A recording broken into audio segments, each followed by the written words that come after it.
Olá, sexto ano, sejam bem-vindos a mais uma videoaula de Matemática 2, comigo, professor Humberto.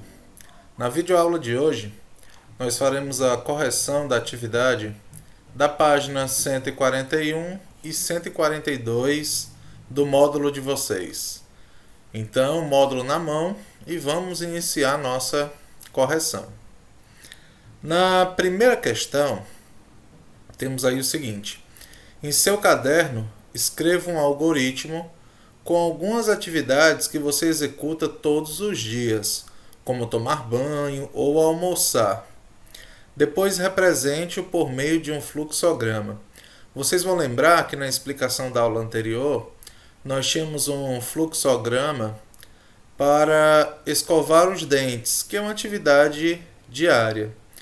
Então, vocês aí no caderno de vocês vão construir um fluxograma, tá? Com atividade do dia a dia, como tomar banho, almoçar, tomar um café da manhã. Vão construir um fluxograma de uma atividade diária de vocês, tá bom? No nosso plantão Tira Dúvidas, eu gostaria aí que todos vocês apresentassem os fluxogramas que vocês criaram. Eu vou conferir aí junto com toda a turma, tá certo? Na segunda questão, complete o fluxograma que representa as etapas para verificar se um número é par ou ímpar. Nós temos aqui um fluxograma em relação ao conteúdo de matemática, né? Por exemplo, a verificação de um número, como saber se um número é par ou ímpar. Transformando isso no fluxograma, nós temos o seguinte: nós temos no início a escolha de um número. Vocês vão escolher um número. Depois, vão observar se esse número termina em 0, 2, 4, 6 ou 8.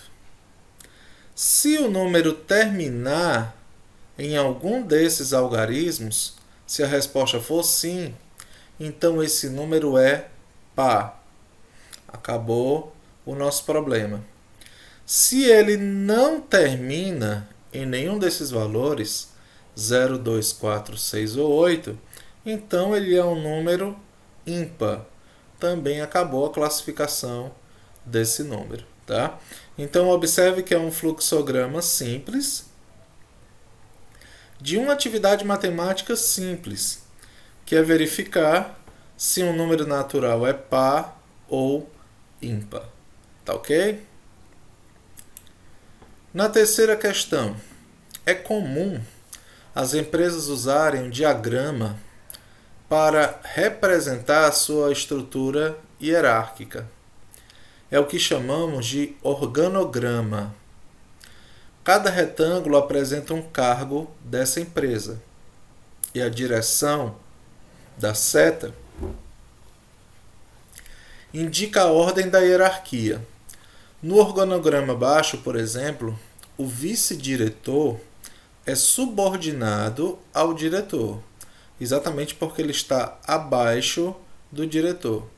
O mesmo acontece com os gerentes em relação ao vice-diretor. Aqui, gerente de produção ou gerente comercial, os dois são subordinados ao vice-diretor. Tá bom? Só uma atençãozinha aqui. Um organograma representa cargos e não pessoas. Assim, mesmo se houver 10 operadores na empresa, apenas um retângulo representa esse cargo. Tá ok? Item A. De acordo com o organograma acima, os operadores são subordinados a quais cargos? Vamos localizar aqui os operadores. Aqui estão. Os operadores vão ser subordinados a quais cargos? Os operadores vão ser subordinados ao supervisor, vão ser subordinados ao gerente de produção, vão ser subordinados ao vice-diretor e vão ser subordinados ao diretor, tá? Então, os operadores, no caso, são subordinados a essas quatro cargos aqui dentro da empresa, tá? E os coordenadores? Bom, os coordenadores, por sua vez, são subordinados ao gerente comercial, subordinados ao vice-diretor e são subordinados ao diretor, tá ok? Então aí o esquema de organograma de uma empresa para vocês. É esse esquema que organiza, na verdade, os cargos, né, as funções, a hierarquia, na verdade, quem é subordinado a quem dentro da empresa. Tá bom, pessoal? No item B, qual é o cargo com a maior autoridade administrativa nessa empresa? Se você observar, a maior autoridade administrativa será aquele cargo que está no topo. Então, o cargo maior, no caso, é o diretor. E o cargo de menor autoridade? O cargo de menor autoridade vai ser que está mais abaixo. Ou seja, será aquele que está mais subordinado aos outros cargos. Que nesse caso, então, é o auxiliar. Quarta questão. Já estudamos que o quadrilátero é um polígono com 4 lados, 4 vértices e 4 ângulos internos. Complete o fluxograma que apresenta as etapas para classificar um quadrilátero em trapézio, losango, retângulo ou quadrado. Então nós temos aqui um fluxograma de classificação de quadriláteros. Nós vamos classificar os quadriláteros nessas 4 tipos de quadrilátero, né? Trapézio, losango, retângulo ou quadrado. Vamos lá, no início nós temos o seguinte: escolha o quadrilátero. O quadrilátero que você escolheu tem pares de lados paralelos. Se ele não tiver pares de lados paralelos, se os lados opostos não forem paralelos, então ele não é paralelogramo, tá bom? E aí acabou a nossa classificação dentro dos quadriláteros, tá ok? Se ele tiver os pares de lados paralelos, se a resposta for sim, então ele tem 2 pares de lados paralelos. Ele pode ter um par ou pode ter 2 pares de lados paralelos, né? Então ele tem 2 pares de lados paralelos. Se a resposta for não, é porque esse quadrilátero se encaixa na classificação de trapézio, tá certo? E aí acabou a nossa classificação.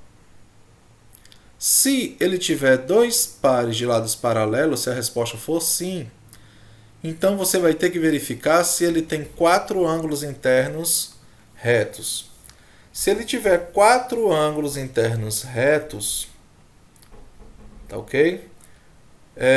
Você vai verificar se os 4 lados têm a mesma medida, tá? Se os 4 lados tiverem a mesma medida, ele é um quadrado.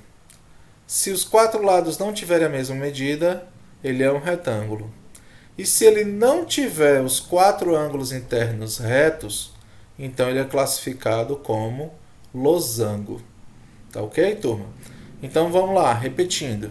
Se ele não tiver lados paralelos, ele não é um paralelogramo. Se ele tiver 2 pares de lados paralelos, a gente vai ter que verificar se ele tem 4 ângulos internos. E se ele tiver 4 ângulos internos, a gente tem que verificar se os 4 lados têm a mesma medida, tá bom? Se ele não tiver 2 pares de lados paralelos, ele é um trapézio. Se ele não tiver 4 ângulos internos retos, ele é um losango. Se ele não tiver os 4 lados com a mesma medida, ele é um retângulo. E se ele tiver, ele será classificado como quadrado. Tá ok, turma? Esse é um fluxograma um pouquinho mais elaborado sobre essa parte de polígonos com quadriláteros, no caso, né? Polígonos que possuem 4 lados. Quinta questão. Junte-se a um colega e construa um fluxograma para classificar um triângulo em escaleno, isósceles ou equilátero. Tá? Aqui uma sugestão de fluxograma para vocês. No início, nós vamos escolher um triângulo. E nessa escolha do triângulo, nós vamos ter que observar o seguinte: os três lados têm medida diferente. Se os três lados tiverem medida diferente, então esse triângulo é classificado como escaleno, tá? Acabou a classificação. Se ele não tiver os três lados de medida diferente, aí nós vamos ter que verificar se os três lados têm medidas iguais. Se os três lados tiverem medidas iguais, então ele é classificado como equilátero. Acabou a nossa classificação. Se ele não tiver três lados com a mesma medida, né? Se ele tiver só dois, por exemplo, então ele é classificado como isósceles. Tá ok? Então esse é um fluxograma que serve para nós classificarmos os triângulos com relação aos lados. Ele pode ser classificado em escaleno, isósceles ou equiláteros. Tá ok, pessoal? Então, essa foi a nossa aula. Espero que tenha sido interessante essa aplicação dos fluxogramas.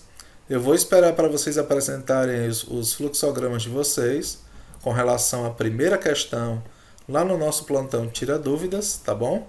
E um abraço para vocês e até a nossa próxima aula.